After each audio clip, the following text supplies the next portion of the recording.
think it's like obviously they turn up in numbers every week, and I always say to people, like my close friends and my family and stuff, like obviously the ones that haven't been to the game, they've not had that experience. I just always say, it doesn't matter how the season's gone, or even at times when we've not played well, the following week they've always turned up.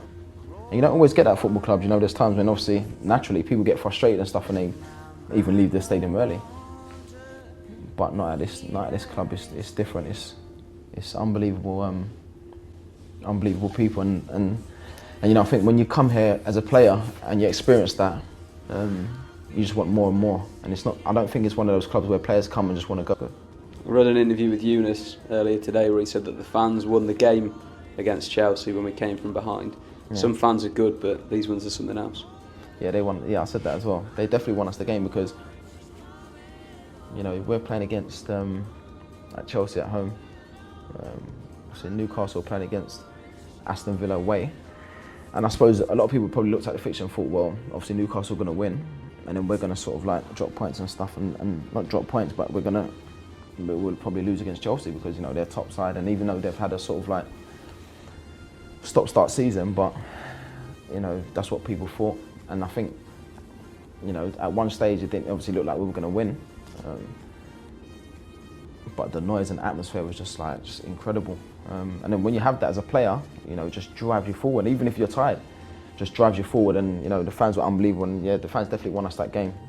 And to win the game, get 3 points there against them, that day in the stadium was just it was electric. And I had some family in my box who were crying as well, because it's like sometimes when you go to a concert and stuff, and it's just like wow, you just get caught up in a moment and stuff. It's just amazing. But to be lucky enough to have obviously been on the pitch and to play and score, wow, those are the moments you never forget that. Took that momentum into Everton, brushed them aside, stayed up. What we need to do is get this relationship and keep it with the fans, isn't it? And make sure that when we turn up for the first day of next season, the atmosphere is exactly the same. Yeah, and in a way, when you look at last season and what Leicester did, it just gives everyone so much hope, players, clubs, and I think it's great what they've done, because I think now players and clubs, they realise that you bring one or two new players in, but at the same time I think if you can get off to a good start of the season, then anything's possible. A lot of people say what they've done is a one-off, but you don't know that. I think everything's possible in this league, and I think just the way it's gone, hopefully, it's gone back to, before when we used to attract all the best players in the world, and hopefully that would happen again when all the best players come back to the Premier League and stuff like that. But it's just amazing what they did. I think if we can get off to a good start and start the season how we finished, it's exciting. You never know what will happen.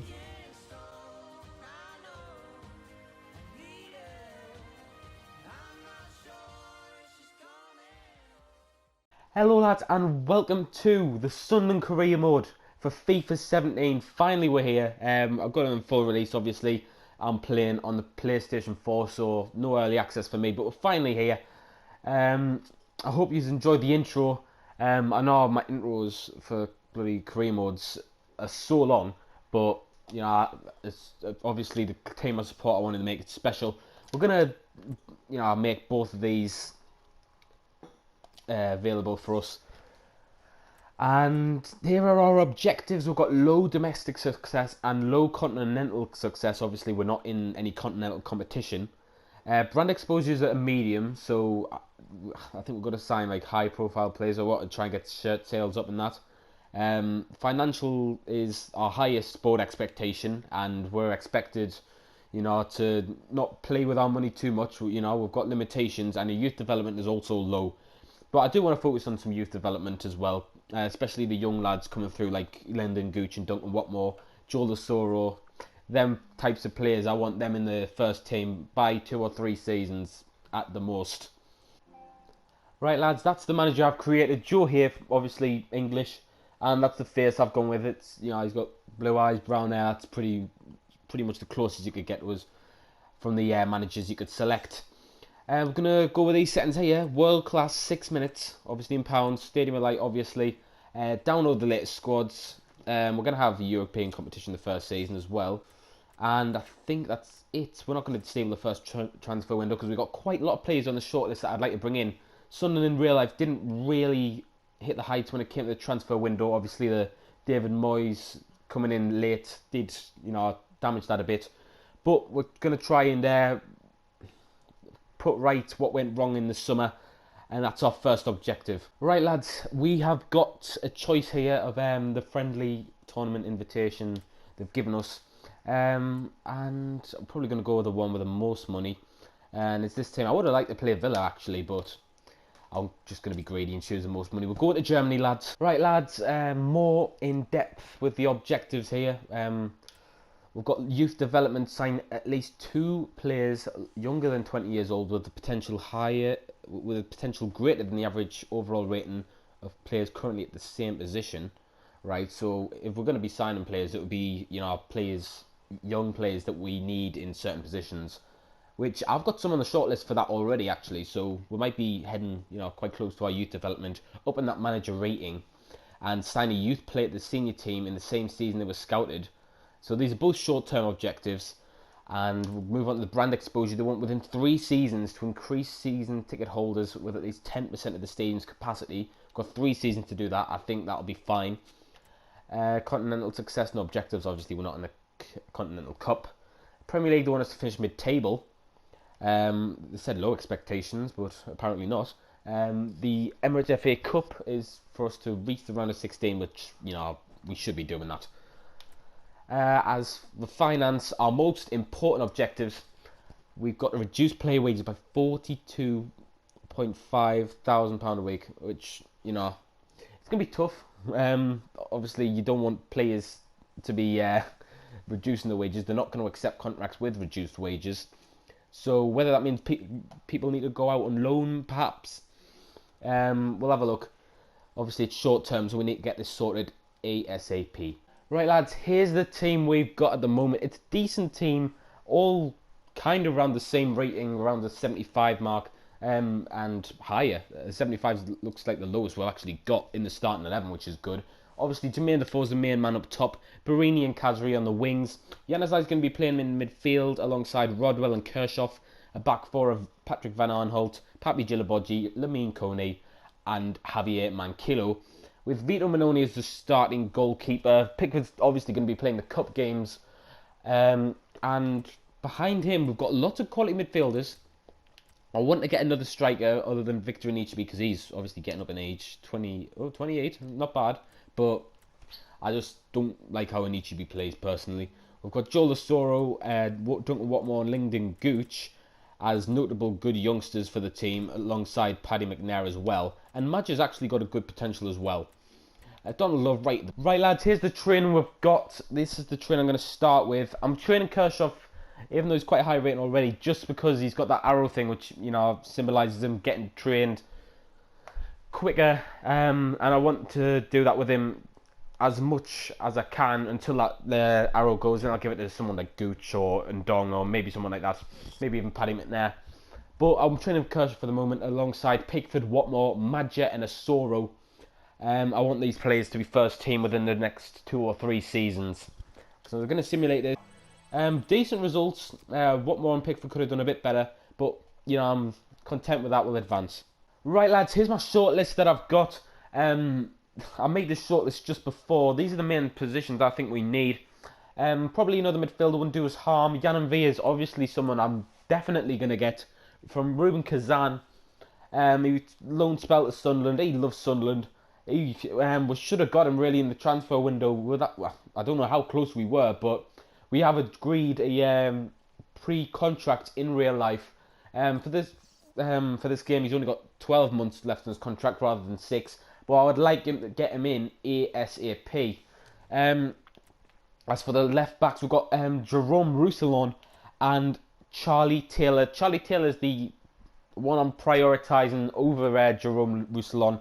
Solely because he's English, and I think it'd be easy to attract him, because it's the Premier League and that. I think he's going to be our main left back that we're going to be trying to get.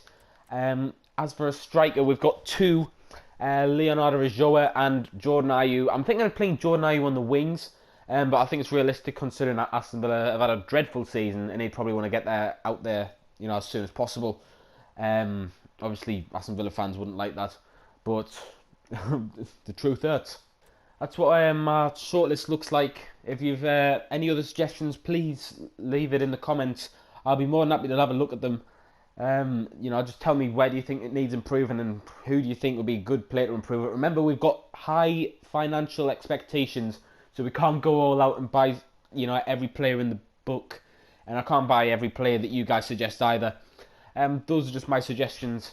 In our group, we've got a pretty average group. We've got Bordeaux, Udinese, and Darmstadt. I played Darmstadt last year, obviously, with my Ingolstadt Career Mode, and they were a pretty easy team to play. So I'm probably going to play Bordeaux and then simulate the other matches. And as I said before, we are going to simulate this match against Udinese. Should we be winning this game? I'm not sure. They're playing 4-1-2-1-2 against our 4-3-3. It'll be interesting to see what happens. Hopefully we get a win. Yeah, you get off to a good start, Even though it's pre-season, you always want to get as much money as possible, because our main aim is to, reduce the wages, but we still want as much money as possible to spend on players. Going into half-time, we haven't got any goals, nothing to report about. Januzaj's got the first goal of the career mode in a simulated game against Udinese.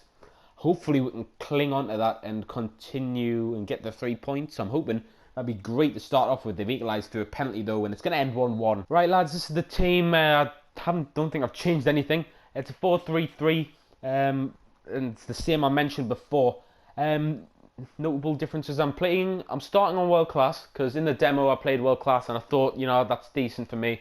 I'll start off world class. If I start winning games, I'll move the difficulty up. If I start losing games, I think that's usual for Sunderland, so I'll keep it on world class. But we're starting on world class. This is the team. Hopefully they can get the job done. Right, here we go in Germany. I think we're in Borussia Dortmund Stadium, and we're going to be playing Bordeaux. Kazri against his former club. He got a brace in his last game, I believe, against Darmstadt. So hopefully the result is similar today. Oh no, they're ripping us apart here. They took the shot, and what a save that is from Vito Mannone. They've gone out for a corner, and that was a class save. Well done, Mannone. He's in the middle. He's going to try. Let's clear it, lads. Let's bloody clear it. He tried a back heel. This shows how dominant they are. They think they can just go and head and score back heel. He's shielding the ball very well. Januzaj is going to try and get it off him. He can't. They're passing it round us here. I think I'm going to stay in world class for a bit. Oh, they've passed it round us, and immediately we find ourselves 1-0 down. It's been pretty much all Bordeaux, and they've just shown their dominance right there with a great goal. And we're down against, I'd say, probably like a mid-table, higher, top half table League One side. We found ourselves against them in pre-season in real life, and we drew with them after going 1-0 up. This time we're going to have to come from behind. It was a decent finish, but we just passed around basically. We're going to try and close them down. Unaz again with a ball in, and it's another header, and Roland's headed it in. This ain't good at all, lads. Again, we've just conceded. Alright, definitely going to stick with world class here with Sunderland here. And it's not the start you would have wanted, obviously. Not obviously a real debut in the in pre-season, but at the end of the day, Djilibodji, he's massive and he needs to be winning them headers. Januzaj, the Wabi Kazri, the former Bordeaux player, of course. He's going to whip the ball in. And Barini's on the end of it, and we've got one back. Fabio Barini scores for us finally. We've got one chance, and we've scored it. Tell you what, it was a good header from him. Barini, he's obviously injured in real life, but thankfully we've got him here in this career mode. And it was a brilliant header. The other side of the goal, there was no way the keeper was getting near it. Barini rose highest, and we've got one back. I thought this was going to be complete domination by Bordeaux, but we've got one back, thankfully. I was getting worried for a sec. One change at the break, and Didier Ndong's coming on for Jan Kirchhoff. I love his hair, like. I don't know what they've done with it. It doesn't look that much like him, but you can definitely tell it's Ndong. Manoni's coming out. He sweated it across, and Manquillo's tried to get the block in, but it's 3-1 Bordeaux. And You can see that there's many problems in the defence, much like there is in real life.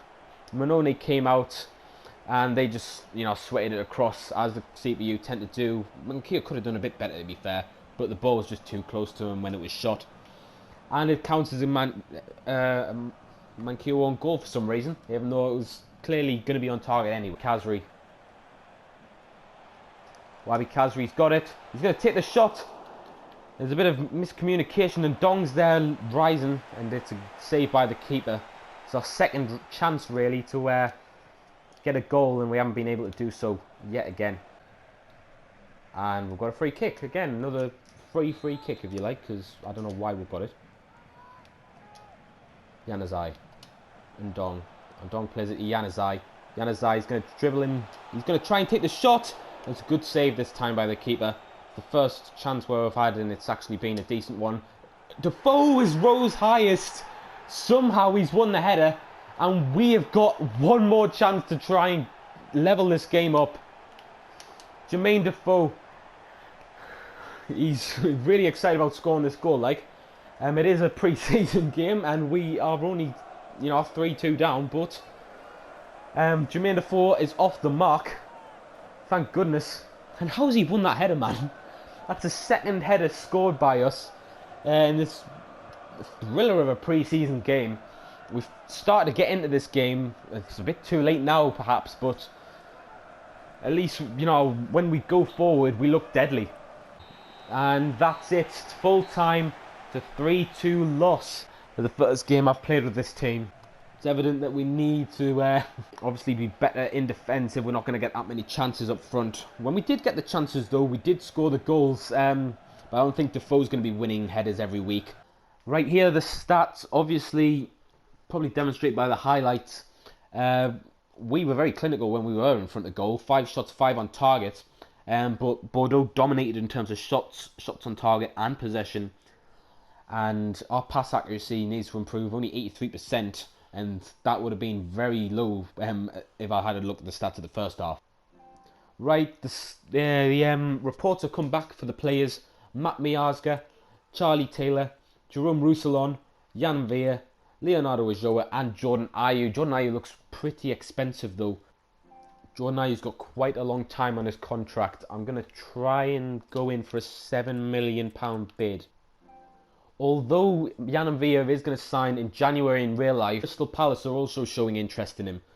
So we'd really, really want to get him in this club as soon as possible to get rid of any interest from Crystal Palace. We're going to go in with a £5 million bid and see what Ruben Kazan say.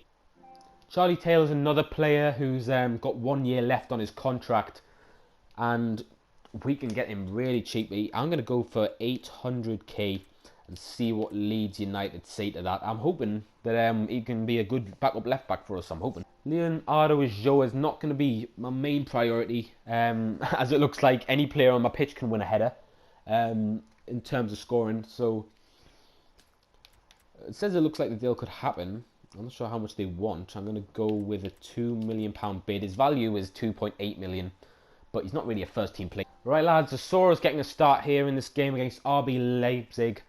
I think they're a newly promoted team to the Bundesliga, and it's a team I reckon we should be beating. But you've seen what happened the first game. I've changed the camera angle actually for this game, and I've changed the game time to 5 minutes. That's all the changes I've made. But I've changed the camera angle to the FIFA 16 one. See if it's going to be any better. And yeah, let's get into the game. Same formation. I'm hoping we can get a win.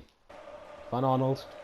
It's going to throw it to Barini. Barini with a lovely flick, a lovely cross, and Defoe's there at the far post. He's put it in, and Jermaine Defoe scores yet again, and yet another header. What's happened here? Jermaine Defoe scored 2 headers in 2 games. He's going to be a class player while he stays fit and while he's, not going to be downgraded and downrated. Look at that flick, and look at that cross from Fabio Barini. What a goal, and the header off of the far post has put us up 1-0. Wow. That's obviously massively contradicting the start we had to the game against Bordeaux. And Jermaine Defoe's put us up 1-0. You're going to be seeing a lot of that this season, I can tell you now. Good tackle by Kone. but it's with Khedira. They're going to play it inside, and they've scored immediately. It's 1-1 now, and it's game on. Again, we need to work on defending here. It's a clear weakness of ours. We just can't get the ball out. It was a good finish, to be fair. Manoli probably should have got down a bit quicker or used his legs, one of the two, to get the ball out. But something we've got to work with, and they've just put it in the back of the net, and our lead hasn't lasted that long, unfortunately. I wanted Kazri to try and make an effort to win that. He didn't. And our defence all over the place. Poulsen's going to take a shot, and it's smashed in near post. We look to be going out of this cup. If we don't, wake up, is the main message here. 2-1 down. Really? Van Arnold did his best, but the defence were asleep again. It's frustrating to concede, and it's Poulsen who puts them 2-1 up.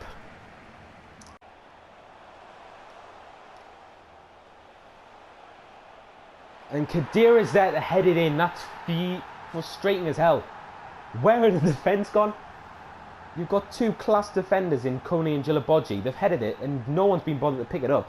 It's 3-1 to Leipzig. It's embarrassing, that, like. I know it's only pre-season, but if you do that in the real season, you'll end up near the bottom, which is why we have been in real life. Nope. It's full time. And we're out of the International Cup, which, it's only a pre-season game. Once I'll be playing in my room. Hopefully the reactions are a bit quicker on the telly, but I'm probably going to stick with this camera angle as well. And that's it for the International Cup. We haven't won a game yet, and our next game is actually Manchester City. So, yeah, it's the last game for this episode, but obviously we've got lots of transfer business still to go.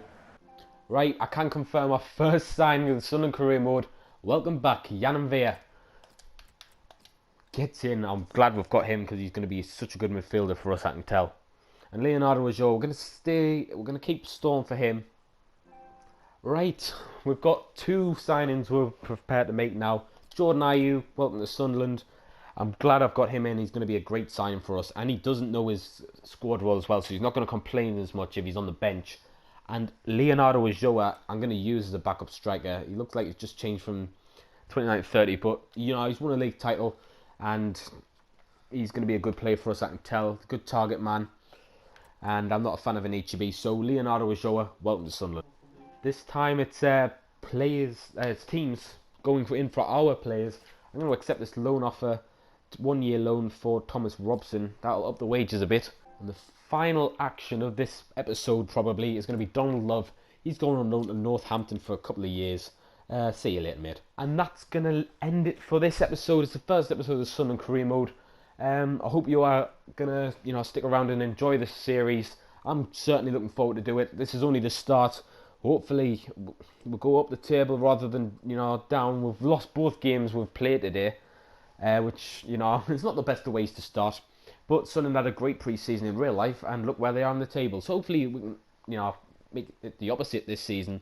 Have a bad pre-season, but, it's not going to be an easy start. Obviously, Man City, you can see in the corner of the calendar. It's never going to be an easy game, is it? But that's been it for this episode. If you have enjoyed, please leave a like, comment and subscribe, and I'll see you later, lads.